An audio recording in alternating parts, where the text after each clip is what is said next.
ಎಲ್ಲರಿಗೂ ನಮಸ್ಕಾರ. ಇವತ್ತಿನ ರೆಸಿಪಿ ಗೋಬಿ ಫ್ರೈಡ್ ರೈಸ್. ಇದನ್ನು ನಾನು ಸ್ಟ್ರೀಟ್ ಸ್ಟೈಲಲ್ಲಿ ಯಾವ ರೀತಿ ಮಾಡ್ತಾರೋ ಆ ರೀತಿ ಇವತ್ತು ಮಾಡ್ತಾ ಇದ್ದೀನಿ. ಬನ್ನಿ ತಡ ಮಾಡದೆ ವಿಡಿಯೋ ಸ್ಟಾರ್ಟ್ ಮಾಡೋಣ. ಇದನ್ನು ಮಾಡೋದಕ್ಕೆ 250ರಿಂದ 300 ಗ್ರಾಮ್ನಷ್ಟು ಗೋಬಿಯನ್ನು ನಾನು ತೊಗೊಂಡಿದ್ದೀನಿ. ಅವುಗಳನ್ನು ಈ ರೀತಿ ಚಿಕ್ಕ ಚಿಕ್ಕ ಪೀಸ್ಗಳಾಗಿ ಕತ್ತರಿಸಿ ಅದಕ್ಕೆ ಸಾಕಾಗುವಷ್ಟು ನೀರನ್ನು ಸೇರಿಸ್ಕೊಂಡು ಜೊತೆಗೆ ಉಪ್ಪು ಮತ್ತು ಅರಿಶಿನವನ್ನು ಸೇರಿಸ್ಕೊಂಡು 2 ನಿಮಿಷ ಚೆನ್ನಾಗಿ ಕುದಿಸ್ಕೋಬೇಕು. ನಂತರ ನೀರನ್ನೆಲ್ಲ ಸೋಸಿಕೊಂಡು ಇವು ಕಂಪ್ಲೀಟಾಗಿ ತಣ್ಣಗಾಗೋದಕ್ಕೆ ಬಿಡಬೇಕು.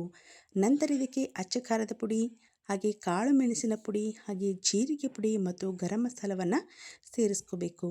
ನಂತರ ಇದಕ್ಕೆ ಅರ್ಧ ಟೀ ಸ್ಪೂನಷ್ಟು ಶುಂಠಿ ಬೆಳ್ಳುಳ್ಳಿಯ ಪೇಸ್ಟನ್ನು ಸೇರಿಸ್ಕೊಂಡು ನಂತರ 2 ಟೇಬಲ್ ಸ್ಪೂನಷ್ಟು ಮೈದಾ ಹಾಗೆ 2 ಟೇಬಲ್ ಸ್ಪೂನಷ್ಟು ಕಾರ್ನ್ಫ್ಲೋರನ್ನು ಸೇರಿಸ್ಕೊಂಡು ಚೆನ್ನಾಗಿ ಈ ರೀತಿ ಮಿಕ್ಸ್ ಮಾಡ್ಕೋಬೇಕಾಗತ್ತೆ. ನಂತರ ಇದಕ್ಕೆ ಸ್ವಲ್ಪವೇ ನೀರನ್ನು ಸೇರಿಸ್ಕೊಂಡು ಇನ್ನೊಂದು ಸಲ ಚೆನ್ನಾಗಿ ಮಿಕ್ಸ್ ಮಾಡ್ಕೋಬೇಕು. ನೀರನ್ನು ಸೇರಿಸ್ಕೊಂಡು ಚೆನ್ನಾಗಿ ಮಿಕ್ಸ್ ಮಾಡಿದ ಮೇಲೆ ಮತ್ತೆ ಇದಕ್ಕೆ 2 ಟೇಬಲ್ ಸ್ಪೂನಷ್ಟು ಮೈದಾ ಹಾಗೆ 2 ಟೇಬಲ್ ಸ್ಪೂನಷ್ಟು ಕಾರ್ನ್ಫ್ಲೋರನ್ನು ಸೇರಿಸ್ಕೋಬೇಕು. ಈ ರೀತಿ ಮಾಡೋದ್ರಿಂದ ಹಿಟ್ಟು ಚೆನ್ನಾಗಿ ಎಲ್ಲದಕ್ಕೂ ಕೋಟ್ ಆಗುತ್ತೆ. ಇದಕ್ಕೆ ಜಾಸ್ತಿ ನೀರೇನು ಬೇಕಾಗೋದಿಲ್ಲ, ಸ್ವಲ್ಪ ನೀರು ಸಾಕಾಗುತ್ತೆ. ಅದಕ್ಕೋಸ್ಕರ ನೀರನ್ನು ನೋಡಿಕೊಂಡು ಸೇರಿಸ್ಕೊಳ್ಳಿ. ಈ ರೀತಿ ಇದು ಚೆನ್ನಾಗಿ ಕೋಟ್ ಆದಮೇಲೆ ಒಂದು ಕಡೆ ಇವುಗಳನ್ನು ಎತ್ತಿಟ್ಕೊಳ್ಳೋಣ. ನಂತರ ಒಂದು ಬಾಣಲೆಗೆ ಎಣ್ಣೆಯನ್ನು ಸೇರಿಸ್ಕೊಂಡು ಎಣ್ಣೆ ಬಿಸಿ ಆದಮೇಲೆ ಅದಕ್ಕೆ ಮಾಡಿಟ್ಟುಕೊಂಡಂತಹ ಗೋಬಿಯನ್ನು ಸೇರಿಸ್ಕೊಂಡು ಚೆನ್ನಾಗಿ ನಾವು ಫ್ರೈ ಮಾಡ್ಕೋಬೇಕಾಗತ್ತೆ.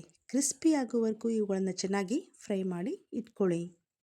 ಹಾಗೆ ಯಾರೆಲ್ಲ ಇನ್ನೂ ನಮ್ಮ ಚಾನಲ್ನ ಸಬ್ಸ್ಕ್ರೈಬ್ ಮಾಡದೆ ನೋಡ್ತಾ ಇದ್ದೀರೋ ಪ್ಲೀಸ್ ನಮ್ಮ ಚಾನಲ್ಗೆ ಸಬ್ಸ್ಕ್ರೈಬ್ ಮಾಡ್ಕೊಳ್ಳಿ. ಹಾಗೆ ಈ ರೆಸಿಪಿ ಇಷ್ಟ ಆದರೆ ಒಂದು ಲೈಕ್ ಮಾಡಿ. ಇವುಗಳನ್ನು ಫ್ರೈ ಮಾಡಿ ಇಟ್ಕೊಂಡ್ಮೇಲೆ ಇವಾಗ ಅದೇ ಬಾಣಲೆಗೆ ನಾನಿಲ್ಲಿ 3 ಟೇಬಲ್ ಸ್ಪೂನಷ್ಟು ಎಣ್ಣೆಯನ್ನು ಸೇರಿಸ್ಕೋತಾ ಇದ್ದೀನಿ. ನಂತರ ಇದಕ್ಕೆ ಅರ್ಧ ಟೀ ಸ್ಪೂನಷ್ಟು ಶುಂಠಿ ಹಾಗೆ ಅರ್ಧ ಟೀ ಸ್ಪೂನಷ್ಟು ಬೆಳ್ಳುಳ್ಳಿಯನ್ನು ಸೇರಿಸ್ಕೊಂಡು ಬೆಳ್ಳುಳ್ಳಿ ಮತ್ತು ಶುಂಠಿಯ ಹಸಿ ವಾಸನೆ ಹೋಗುವವರೆಗೂ ಚೆನ್ನಾಗಿ ಫ್ರೈ ಮಾಡಿಕೊಂಡು ನಂತರ ಇದಕ್ಕೆ ಉದ್ದವಾಗಿ ಕತ್ತರಿಸಿದಂತಹ ಹಸಿಮೆಣಸಿನಕಾಯಿ ಹಾಗೆ ಈರುಳ್ಳಿಯನ್ನು ಸೇರಿಸ್ಕೊಂಡು ಈರುಳ್ಳಿ ಟ್ರಾನ್ಸ್ಪರೆಂಟ್ ಆಗುವವರೆಗೂ ಚೆನ್ನಾಗಿ ಫ್ರೈ ಮಾಡಿಕೊಂಡು ನಂತರ ಇದಕ್ಕೆ ಕ್ಯಾಪ್ಸಿಕಮ್, ಕ್ಯಾಬೇಜ್, ಕ್ಯಾರೆಟನ್ನು ಸೇರಿಸ್ಕೊಂಡು ಹೈ ಫ್ಲೇಮ್ನಲ್ಲಿ 2ರಿಂದ 3 ನಿಮಿಷ ಚೆನ್ನಾಗಿ ಫ್ರೈ ಮಾಡ್ಕೋಬೇಕು.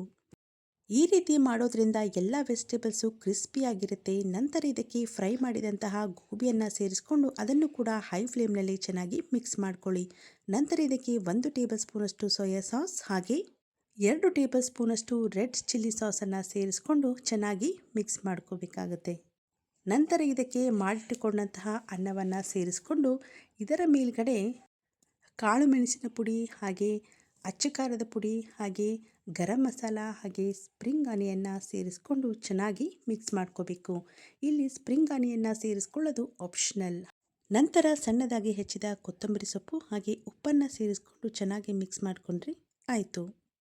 ತುಂಬಾ ಟೇಸ್ಟಿಯಾದಂತಹ street style gobi fried rice ready. Street ಸೈಡ್ಗಳಲ್ಲಿ ಮಾಡುವಾಗ ಅವರು ಅಜಿನೋಮೋಟೋವನ್ನು ಸೇರಿಸ್ತಾರೆ, ಅದಕ್ಕೆ ನಿಮಗದು ಅಷ್ಟೊಂದು ಟೇಸ್ಟಿ ಅಂತ ಅನಿಸ್ಬೋದು.